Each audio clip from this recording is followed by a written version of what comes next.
Quran surah 6 ayat 160. Man jaa bil hasanati falahu asyru amthaliha. Siapa yang mengerjakan satu kebaikan bernilai pahala, pahalanya 10 kali lipat. Di hadis Muslim 10 kali lipat itu bukan sekedar 1, 2, 3, 4, 10. Di hadis Muslim disebutkan Anda datang ke masjid saja. Ini baru tiba di masjid ya.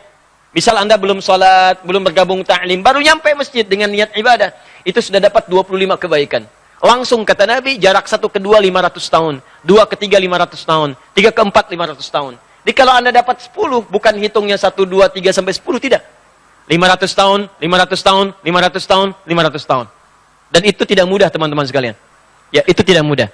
Nah, karena itu saya kembalikan ke awal, waktu subuh dengan asar itu malaikat mencatat. Catat, dan itu dilaporkan langsung kepada Allah. Fasa'adu lillah, mereka naik kepada Allah menyampaikan.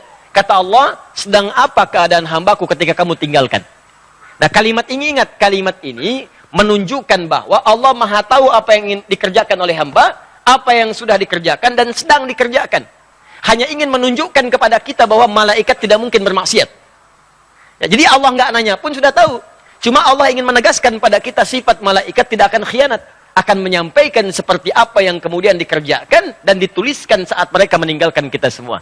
Itu yang dimaksud Quran surah ke-66 ayat yang ke-6. Ya, paling kiri sebelah atas di mushaf. Malaikat itu la ya'sunallaha ma amarahum wa yaf'aluna ma yu'marun. Jadi jangan berharap Anda bisa nyogok malaikat. Ya, malaikat saya mau tiduran dulu sampaikan pada Allah saya istirahat. Tidak bisa. Ya.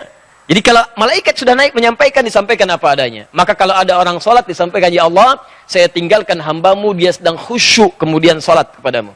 Ya Allah, saya tinggalkan hambamu, dia sedang khusyuk tidur, ya Allah. Ya, dalam tidurnya dia meninggalkan sholat dan seterusnya. Makanya waktu pertengahan subuh dengan asar harap diperhatikan, dan ada ulama yang menyebutkan subuh dengan asar itu di antara doa-doa yang mustajab. Jadi begitu Anda berdoa, itu seketika nanti lebih mudah dijawab oleh Allah Subhanahu wa taala karena keadaannya langsung disampaikan kepada Allah. Ya, karena itu khusus salat subuh itu ada ayat langsung mengatakan semua bacaan kita termasuk doa, termasuk istighfar itu langsung sampai kepada Allah, disaksikan dan dijawab pada saat itu. Ya, di Quran surah ke-17. Ya, ayat ke-78. Ya, paling kiri sebelah atas. Quran surah 17 ayat ke-78. Aqimis salata liduluki syamsi ila ghasaqil laili wa qur'anal fajri. Inna qur'anal fajri kana mashhuda. Ya, tunaikan salat dengan benar dari mulai tergelincir matahari zuhur sampai matahari terbenam datang malam isya. Setelah itu qur'anal fajri, khusus untuk salat subuh. Kata Allah, perhatikan dalam subuh kata Allah bukan hanya salatnya yang penting tapi semua bacaannya. Quran al-Fajri, semua bacaan di waktu subuh, ya kana masyhuda, langsung disaksikan oleh Allah dan semua malaikat. Jadi kalau Anda istighfar subuh ya, istighfar. Makanya banyak sahabat Nabi yang saya sampaikan di awal-awal kemarin, ya pertemuan yang lalu, banyak sahabat Nabi termasuk Nabi mencontohkan ba'da subuh nggak langsung pulang. Ya duduk dulu, zikir dulu bahkan sampai syuruk. Ya, ada yang berdoa, ada yang baca Quran, ada yang istighfar. Bahkan ada orang yang sebelum subuh sudah datang memenuhi masjid. Ya istighfar. Waktu sebelum subuh itu disebut dalam bahasa Arab dengan sahar namanya. Sahar. Ya, jamaknya disebut dengan ashar. Kelihatan ini? Belum saya tulis ya. Bagaimana bisa kelihatan? Imannya kuat banget tuh, belum ditulis udah kelihatan. Masya Allah. Sahar. Oh, jangan salah baca ya, bukan sihir, sahar. Nah, di bahasa Arab itu beda harakat, itu bisa beda baca. Jelas ya? Lihat sini, sahar, jami' disebut dengan ashar. Ashar. Ini waktu singkat menjelang fajar. Di kalau misalnya fajar, sekarang subuhnya, misal 4.37, sekitar 15 sampai 30 menit sebelum fajar. Ya. Bisa dari jam 4.07. Jam 4.15 itu disebut dengan waktu sahar namanya. Ini. Jamaknya disebut dengan ashar. Nah, dalam Al-Qur'an disebutkan ada kebiasaan penghuni surga itu yang sering istighfar di waktu sahar. Jadi kalau Anda ingin lihat ahli surga yang sedang beraktivitas bumi, Di antaranya kata Quran, lihat nih orang-orang ini yang sedang istighfar sahar menjelang subuh dan setelah tahajud. Jadi orang ini tahajud, selesai tahajud dia zikir, astagfirullah, astagfirullah, astagfirullah. Ada zikirnya Nabi Yunus, la ilaha illa anta subhanaka inni kuntu minadh dhalimin. Ada zikirnya Nabi Adam, Rabbana zalamna anfusana wa illam taghfir lana wa tarhamna lanakunanna minal khasirin. Ya, ada zikirnya Nabi Muhammad sallallahu alaihi wasallam. Ya, astagfirullah, astagfirullah, astagfirullah. Allahumma antas salam, minkas salam, tabarakta ya dzal jalali wal ikram. La ilaha illallah wa la syarika lah, lahul mulku wal hamdu wa huwa ala kulli syai'in qadir. Hadis Muslim nomor hadis 571 sampai 573. Intinya istighfar. Astagfirullah, astagfirullah, astagfirullah. Itu diabadikan di Quran di 2 surah, di 2 ayat berbeda. Satu Quran surah ke-51 ayat 18. Paling kanan pertengahan di mushaf. Nah, ini disebut ahli surga yang tinggalnya di surga spesial, di taman surga. Itu kebiasaannya di bumi sering istighfar di waktu sahar. Wabil asharihum yastaghfirun. Menjelang fajar mereka banyak istighfar kepada Allah.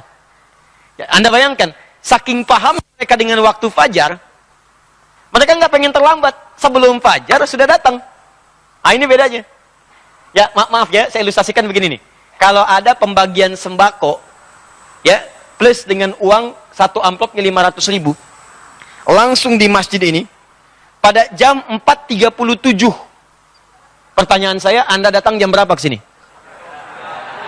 Jam 3, jam 2. Demi Allah saya katakan, nginep. Dari sehari sebelumnya. Ya kan? Nah, ini ada pembagian ampunan dari Allah. Kenapa nggak dikejar? Ada barakah, ada rahmat, ada pengabulan doa, ada penghapusan dosa. Ya, kan yang paling tinggi permintaan itu dalam Quran dan hadis. Yang paling tinggi permintaan, kalau Allah sayang pada seorang hamba, yang diberikan bukan dunia, tapi yang diberikan ampunan dari semua dosa. Itu ada di Quran surah ketiga ayat 31.